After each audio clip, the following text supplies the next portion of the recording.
দেখে মনে হতে পারে এটা কোনো রাজনৈতিক অনুষ্ঠানে দলীয় কর্মীদের মধ্যকার কোন্দলের দৃশ্য, তবে এটি সার্বজনীন পেনশন ব্যবস্থা প্রত্যয় স্কিম প্রত্যাহারের দাবিতে বরিশাল বিশ্ববিদ্যালয় রবিতে কর্মকর্তাদের বিবাদমান দুটি গ্রুপের মারামারির দৃশ্য। একে অন্যকে আঘাতের জন্য হাতিয়ার হিসেবে ব্যবহার করছে সাংবাদিকদের ক্যামেরার ট্রাইপড, চেয়ার, ঝাড়ু ইত্যাদি। সার্বজনীন পেনশন ব্যবস্থা প্রত্যয় স্কিম প্রত্যাহারের দাবিতে 2 জুলাই দ্বিতীয় দিনের মতো কর্মবিরতি পালন করছিল বিশ্ববিদ্যালয়ের শিক্ষক কর্মকর্তা সহ অন্যরা। এ সময় চেয়ারে বসা ও ব্যানার টাঙানো নিয়ে এভাবেই হাতাহাতিতে লিপ্ত হয় বরিশাল বিশ্ববিদ্যালয়ের কর্মকর্তাদের দুটি পক্ষ। এতে গুরুতর আহত হয়ে হাসপাতালে ভর্তি হন কমপক্ষে 5 জন। আমরা বাংলাদেশ আন্তঃবিশ্ববিদ্যালয় ফেডারেশনের ডাকে সার্বজনীন পেনশন স্কিমের বিরুদ্ধে যে প্রতিবাদ সভা এবং প্রতিবাদ সভার ডাকে আমরা আজকে বরিশাল বিশ্ববিদ্যালয় ডিরেক্ট অফিসার্স অ্যাসোসিয়েশনের যে সংগঠন সেই সংগঠন প্রতিষ্ঠিত হয়েছে। গত মে মাসে আমরা এটা আত্মপ্রকাশ করছি। কিন্তু আপনি জানেন, আপনি এই বরিশাল বিশ্ববিদ্যালয় অফিসার্স অ্যাসোসিয়েশন নামে একটা সংগঠন আছে এবং সেই সংগঠন যে আমিও সাধারণ সম্পাদক, 2বার নির্বাচিত সাধারণ সম্পাদক, 2বার সাংগঠনিক সমিতি।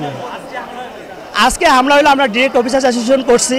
সেই ডিরেক্ট অফিসার্স অ্যাসোসিয়েশন মানে ডিরেক্ট অফিসার অ্যাসোসিয়েশনে এখানে ব্যানারে যদি আমরা করি সব অফিসার, যার কারণে তারা মানে দুর্বল হয়ে পড়ছে, তার কারণে আমাদের উপরে হামলা করছে। সুষ্ঠুপূর্ণভাবে ডাইরেক্ট অফিসার অ্যাসোসিয়েশন এইখানে যেখানে দাঁড়ানো আছি এখানে আমরা আন্দোলন করতেছিলাম। আপনারা আমাদের পাশ দিয়া বিভিন্ন ভিডিও বিভিন্ন নিচ্ছেন। হঠাৎ করিয়া এই পাশ থেকে কর্মচারী ডাইরেক্ট মানে আপগ্রেডেড কর্মকর্তারা হঠাৎ করে আইসা অতর্কিতভাবে চেয়ার দিয়ে পিটাপিটি শুরু করছে। তবে আহতদের নিজেদের লোক বলে দাবি করে এমন ঘটনার জন্য 2 পক্ষই দায়ী করছে একে অপরকে। আসলে প্রত্যেকেই তো আত্মপক্ষ সমর্থন করে, নিজেকে সঠিক মনে করে, অন্যকে ভুল মনে করে। আমি মনে করি যে কারা দায়ী এটি যেন যথাযথভাবে তদন্ত করে দেখা হয় এবং আপনারা যারা গণমাধ্যমের আছেন আপনাদের কাছে ফুটেজ আছে, আপনারা দেখতে পাবেন। তবে তারপরেও আমার বক্তব্য হচ্ছে একটি অনুমোদনহীন একটি সংগঠন কিছু না জানিয়ে আমাদের দীর্ঘ 3 মাসের চলমান আন্দোলন কখনো তাদেরকে আমরা পাইনি।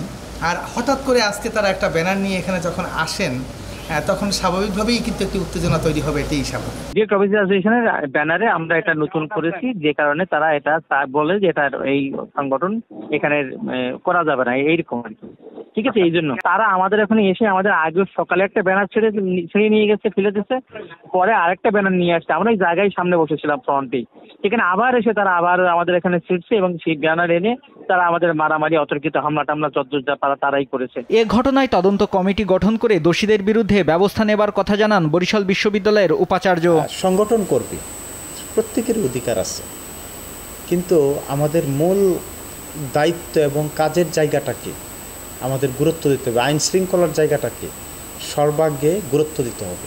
তো সেই জায়গায় আমরা অবশ্যই খতিয়ে দেখবে আমাদের যারা তদন্ত কমিটি আছেন কারা এই আইন লঙ্ঘন করেছেন, ফিজিক্যালি অ্যাসল্ট থেকে শুরু করে বিশ্ববিদ্যালয়ের নিয়ম আইন কারা ভঙ্গ করেছেন, সে বিষয়টা তারা নিশ্চয়ই খতিয়ে দেখবেন।